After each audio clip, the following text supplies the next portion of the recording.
Coming up on Sports Den, conference season wraps up for our teams and the playoffs.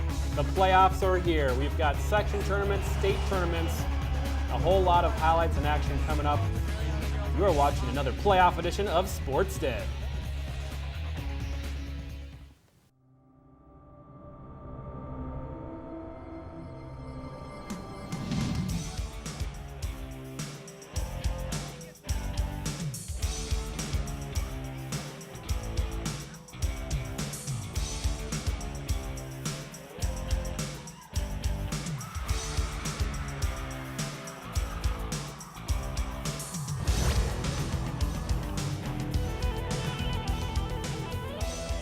Hello everyone and welcome to Sports Den. Back indoors. Yeah. We got a roof inside of a studio. Yep. We were out at Centennial last week. We were outdoors.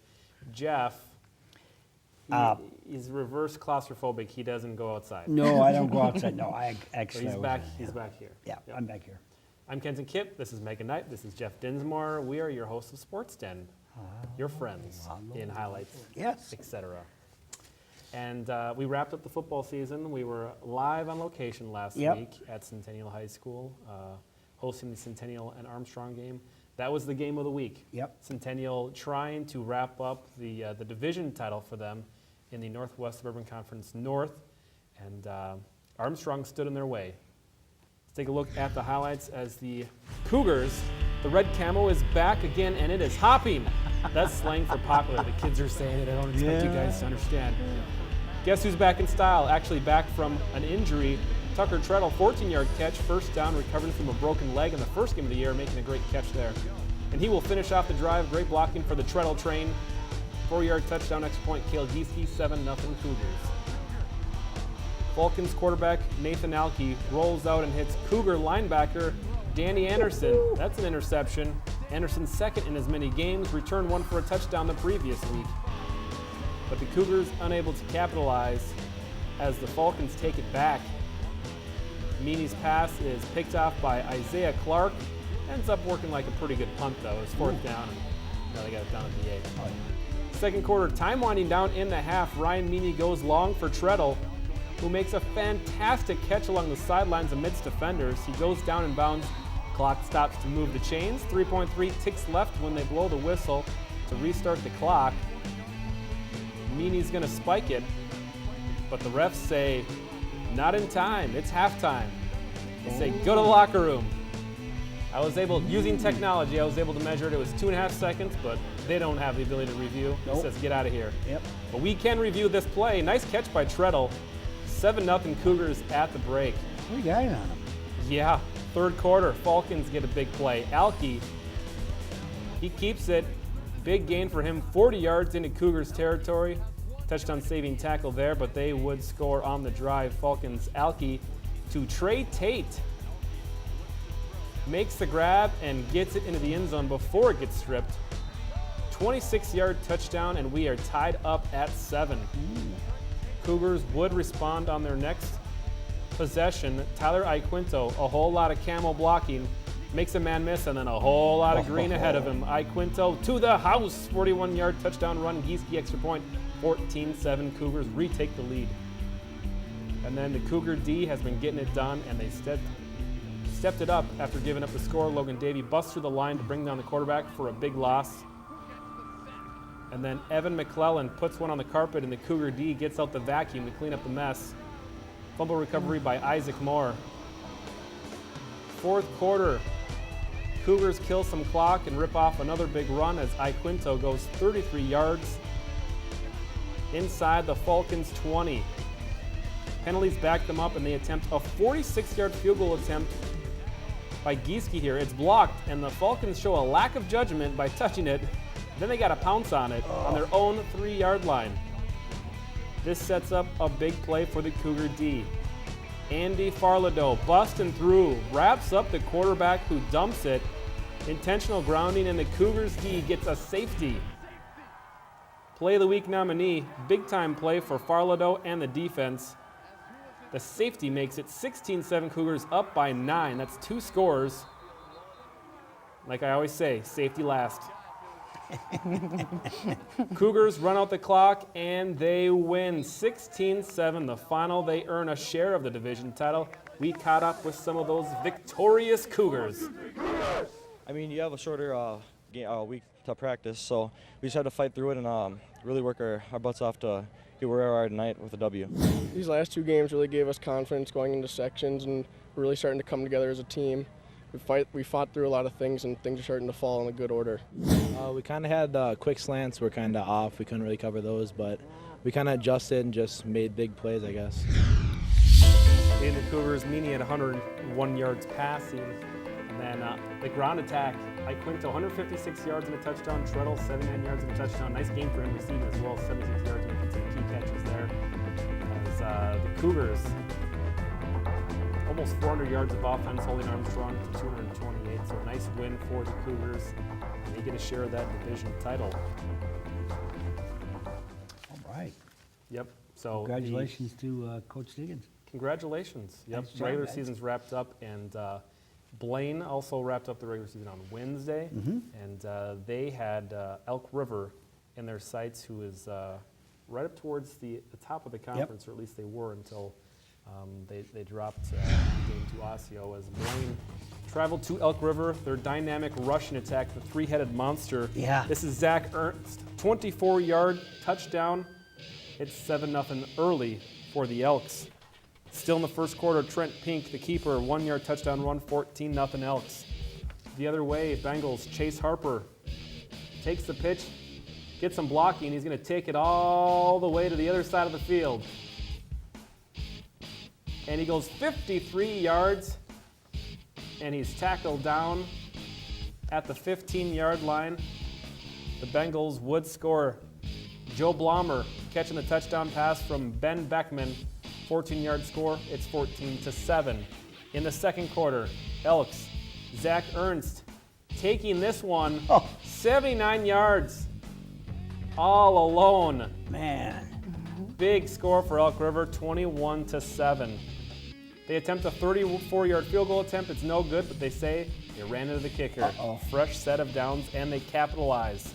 Zach Ernst in from 4 yards out, 28-7, Elk River with the lead, and they expand on it. Nolan Dwyer gets the pass from Trent Pink, and he goes 46 yards for the score. 35-7 Elk River.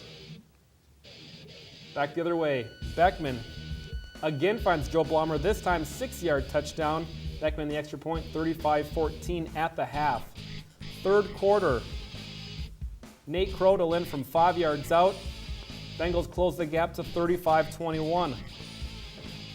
Bengals on offense again. Beckman to Harper. Nice catch, turn it around, and he turns it upfield. He goes 72 yards, again tackled before the touchdown, this time at the 8. Play of the week nominee for that play. Drive continues in the fourth quarter. Beckman, the keeper, gets some blocks, and he is high-stepping in the end zone. 35-28. Bengals within 7. Elk River comes back. Kyle Zemer, 11-yard touchdown run. 42-28.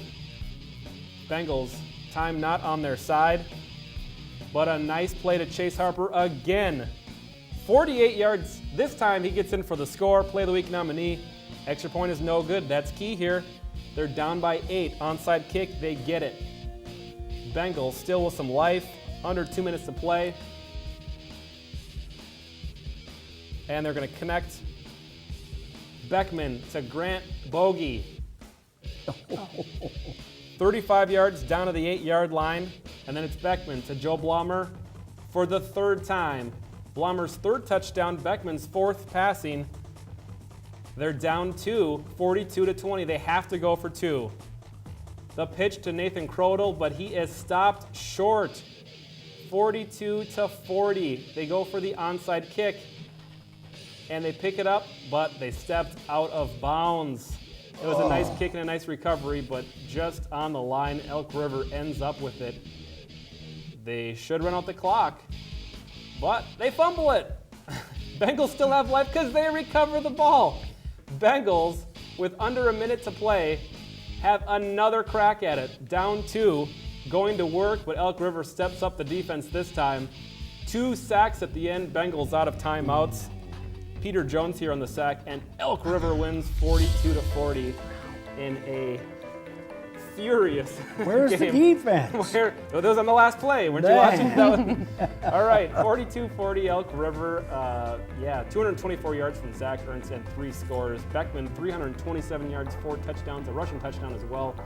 Crodel, 96 yards and a touchdown. Blommer, 105 yards on 8 catches and 3 touchdowns. Chase Harper, 145 yards and a touchdown, receiving along with his rushing yards. As that game's crazy. Yeah. And the North standings, the Cougars are at the top with 5-1, 6-2 overall. Blaine is 4th with 3-3 and 4-4 overall. Elk River comes in 2nd, Champlain Park 3rd, Anoka 5th, Andover 6th, and at the bottom is Coon Rapids. Bengals did not want to help out the Cougars there for the. No.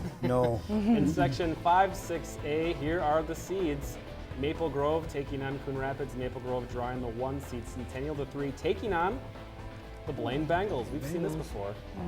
So Centennial will be hosting this time on Friday night, 7 p.m. live, and then Osseo, Champlain, Totino Grace, and Anoka. Then it's crossover time right after that. Crossover, yeah. Crossover Cross time. this way and that way. Yep. All right. You know, the Panthers, they had to play against Maple Grove. All right? That's a tough one. Yeah, it was tough. And, let's, where's the defense? Well, I'll tell you what, anybody can score some. Let's go, those. We got it. Right after right there. Touchdown. Just like that. The big boy. Yeah, it's senior night for the Panthers. Here they come again. Right off the back once again. Collins, quarterback. Hey, look at this. Nice pass, Solway. Evanson, he gets down to the 40-yard line. All right, nice job, but no, nothing. Here's a nice pass here from Brad Davison. A nice catch. It's not looking good. Still 14-0. Davison, nice pass, and a touchdown by Zion Allen for the touchdown, 21-0. Now the Panthers are trying to get something going here, but no, he fumbled it right there. It's almost a half. It's like 50 seconds left in the half, and there is a nice pass, or Collins goes in for the touchdown. Now here they come. This is a nice pass. Nice. He throws it. It is picked off. Bauer with a nice catch. Now, Ogile, hey, we got something going. Ogile, go. He gets down to the 36-yard line, but nothing. Here comes Maple Grove once again. Comes in and touchdown. Collins for the touchdown. The extra point's no good. It's with two he fumbled on the 2-yard line, and that'll do it for you. This wasn't meant to be. Oh no, 40-0. Maple Grove wins. They are number 1, no doubt about it. They were hoping they were going to beat Osseo would beat them, and they did. Brad Davison had 146 yards, and Collins 102 yards. And the Panthers, Ogile had 75 yards. Josh Bauer, 59 yards and an interception. Emerson, 1 for 33 yards. So, now there's the conference right there. Osseo on top, and Maple Grove 4-1, 7-1. So Maple Grove will get the conference. Totino Grace right there, and Spring Lake Park 3-3, 5-3 overall. Now it is moving on to the playoffs. Here we go. The Panthers right there, the number 1 seed. They will take Andover, who just beat North. And then it's Matamidi. They beat Irondale, and they will play Cooper, the number 2 team. So the Panthers get another shot against Andover, and of course we know what happened last year. They lost in overtime. So and Spring Lake Park beat them, and hopefully we can get the Panthers going here. Yep, 40-0. Saturday afternoon. Yep. Football. So we got Friday football, Saturday football, Sunday football. We'll get into the schedules I'm a little ready. more. A lot of football going on, and a lot of tennis going on. Yeah. As the state tournament going on for tennis. We had teams, and then we also have singles and doubles coming up as in the team competition. Edina exerting their dominance as they are wont to do. So Edina once again repeats as champions. Congratulations to the Edina Hornets taking out Prior Lake in the finals. And then in doubles, we got a team in the doubles. Yes, we do. All right. Take a look at the doubles bracket. We've got Boyer and Heller playing each other, along with Peterson Hall, Megan Brown, and looking down from Got Thunborg and Kelly, the Panthers. right. Spring Lake Park. Yes. I'll help you out since I threw you to the Wolves here. You haven't seen this all one. right. Thunberg and Kelly, the Spring Lake Park team, as they're taking the tournament here. So the next 3 days here, we've got doubles tennis, also singles tennis as well, as we've got, once again, Jenna Sunborg of Centennial. She's taking on number 4, Isabella Lambert from the Minnetonka Skippers. So that'll also be going on at the Baseline Club these next few days as well.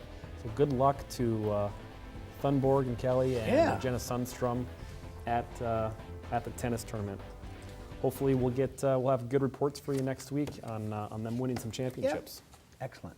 All right, trivia question time. Trivia question. What you All got? right. You got it? When is the last time Centennial girls soccer has played in the state semifinals?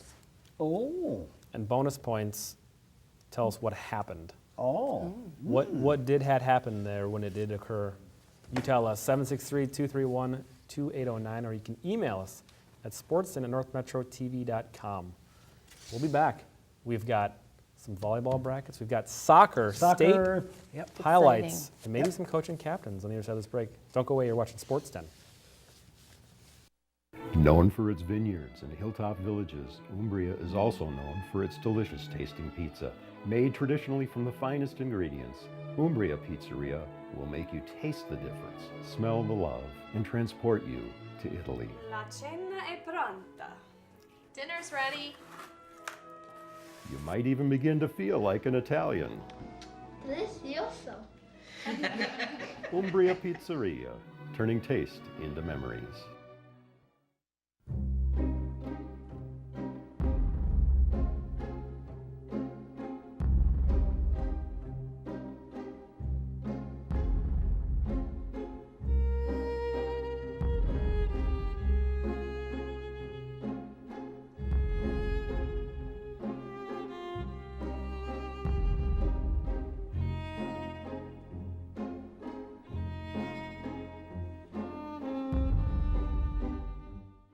For more than 2 decades, North Metro TV's local decision coverage has provided a comprehensive look at the candidates running for local office. I think a lot of places provide great political coverage, but what sets us apart is our focus on the local races. City Council, Mayor, School Board, and your local state representative. At North Metro TV, we are committed to helping you prepare to cast your ballot on Election Day.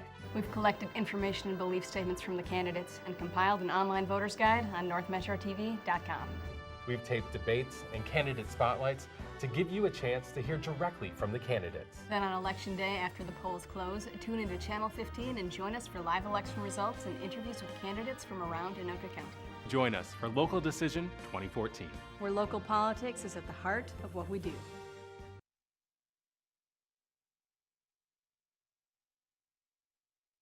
Last week, Megan, what's the answer? The question was the career shutout leader for Yes. Centennial Girls Soccer. The answer is, her name was Jenny Gonzier. Gonzier. And she played from 94 to 97 with 31 shutouts. Ooh. 31 shutouts, yes. Oof. Yep.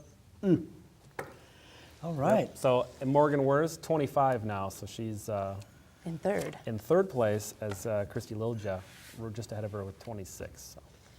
Just laying some knowledge on you. Just getting it Yep. done. Getting it done. Exactly. So I'm sure Jenny Gonzier is watching. She's probably got a different last name. probably. Hi, Jenny. All right. She announced some soccer with us, USA Cup. Yeah, months she ago. did. Yeah. Yep.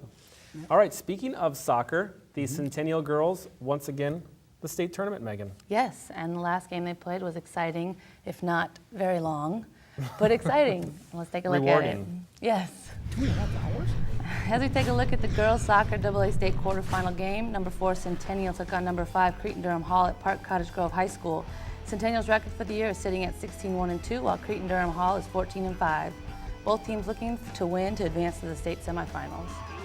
Jumping right into the second half as the first half remains scoreless. 12 minutes in, the Raiders' Maddie Heckman with a free kick that's deflected by the Cougars' defense, but Heckman gets it back and finds teammate Lizzie Schneeman, and she gets a header goal for Cretin-Durham Hall. as they are the first to score and now take the lead 1-0 over the Cougars. 17 minutes left in regulation. The Cougars have possession at midfield. The ball is passed over to Nan Glinsek, who looks up the field to find Monica Mischke ahead. From there, it's a foot race, and Mischke gets inside her defender for a clear look at the goal, and she will score it for Centennial. The game is now tied at 1. Taking a look at the replay, the goalie has to guess which way to go, and she picks the wrong direction, and now it's a tie game. Nan passed it to me. I cut into the middle. Did exactly what Larv said to do. Keep it low to the corner. There'll be no more scoring for the remainder of regulation as well as the 20 minutes of overtime, so they're going to a shootout. First round, Centennial's Katrie Gifford with the first kick, and she'll score, giving Centennial a 1-0 lead. Cretin-Durham Hall's Josie Allaire with the next shot, too high, goes over the goal, and the Cougars keep the lead. Round 2, Centennial Brie Bordage with the goal, 2-0 lead for them as Lizzie Schneeman kicks for the Raiders again, no good. Round 3, Kat Pollock is up, and she will score for Centennial, and the score is now running away from the Raiders at 3-0. But Maddie Heckman comes up big, and she's able to convert and close the lead to 2. Fourth round, Allie Schock with the kick for the Cougars, and this is the first save by the Raiders goalie in this shootout. And Cretin-Durham Hall's Andrea Ayala takes advantage of this and scores for the Raiders to make their score within 1 with 1 round to go. Fifth and final round, Pharrell Rome for the Cougars, but her kick is no good, giving the Raiders a chance to tie. But Centennial's goalie Morgan Weirs with the final save of a kick from Liz McGrath, which gives Centennial the win. So the Cougars win the AA quarterfinals and advance to the semifinals, where they will play the undefeated #1 seed Egan. After the big win, we caught up with the goalie who saved the day to get her thoughts on the ending of this game. There's a lot of pressure, but we've been practicing our PKs all season, and I mean that like our first practice, once we found out like this was our varsity team after tryouts, we were doing PKs. I think we were ready for this. It definitely was intense, but I think our girls were pretty relaxed about it, so we were ready for it. I was a little nervous, but in practice we always joke around and I'll like kind of move early on the girls and throw them off, and I think that's kind of what happened on the last one, because I was just standing there and caught it right in front of my face, so that was easy. Looking at the remainder state AA brackets, we see Egan plays #4 Centennial on the 28th at 5 p.m. and then onto the state championship, hopefully, on October 30th at 5 p.m. at St. Cloud. Going to St. Cloud. That was easy, she said. Oh, yeah. For her. Man, I'll tell you what. And the boys' state brackets in AA, unfortunately, we don't have a team in it, Jeff. No, there's no team. They're right here. The Maple Grove will take on Anoka. Anoka. And Eastridge against Duluth East. Wayzata against Rochester John Marshall. So Rosemount lost by Maple Grove. They beat them. So now it is Anoka and Maple Grove in the back semifinal. at it again. Yeah, nice job. All right, and our volleyball sections have come out as well as Centennial. They lost last night in the first round. They were the 7th seed. They lost to 10 Mounds View and Blaine.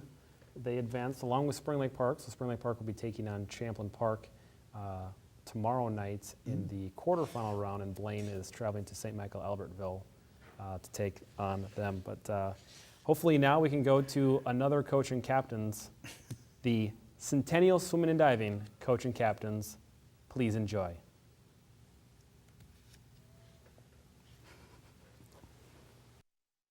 We do it. Yeah, come on, Megan, join us. Are you too good to pretend to swim? Right there, you got it. Television swim. Evan.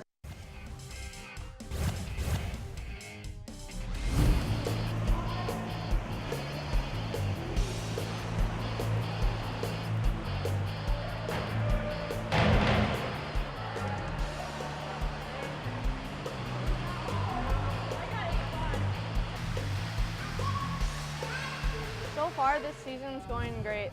As conference, we are undefeated, and that's what we've been for the past 2 years. And we had a meet this recently, and a lot of big teams were there, and we got 4th place. That was a huge accomplishment for us. Dual meets are kind of the bread and butter of the season, but the championship meets are at the end of the year, and so we're kind of gearing up for that. I'm just really excited, looking forward to the rest of our season because we have a great group of girls. We're really well-rounded. We have a lot of depth on our team. So we're just looking to keep winning and having lots of fun with what we're doing right now. We have expectations to win conference, and then one of our huge goals definitely is to win our section meet against Stillwater. As far as individual goals, everybody's got their own individual goals. We got a list of section early, and a lot of the girls have already achieved or surpassed their individual goals. Now they got to redo them again, and the team just feeds on it. They just feed on setting goals and then doing what it takes to work on them. To finish this year, I really want to beat the school record. I'm 3 points away from it, and it'd be really cool if I could beat that. Another one of my goals is to make it to state. I know that last year I was 1 away from going to state, and I think it would be really cool to finish off my senior year by going to state and just performing my best. Swimming is such a different sport because I'm able to use life lessons that I've learned here throughout my entire life, like dedication and motivation and setting goals, but also achieving them. I love swimming so much just because I'm super dedicated to it, and it gives me a chance to set goals and then at the end of the season accomplish those goals. And getting those accomplishments, especially as a team, is just one of the most amazing feelings ever. It's great. To reach our goals, we just have to keep working hard, pushing ourselves every day, giving it 100% to make it to those goals for the end of the season. Well, every year I say this is our best team ever, and last year we graduated 4 seniors. This year we're going to graduate 15. And we are very strong in every event. And we were just ranked 5th in the dual meet rankings for the state, and that's because of our strength in every event. We've already broken 3 school records this year: medley relay, the 100 backstroke, and the 100 freestyle.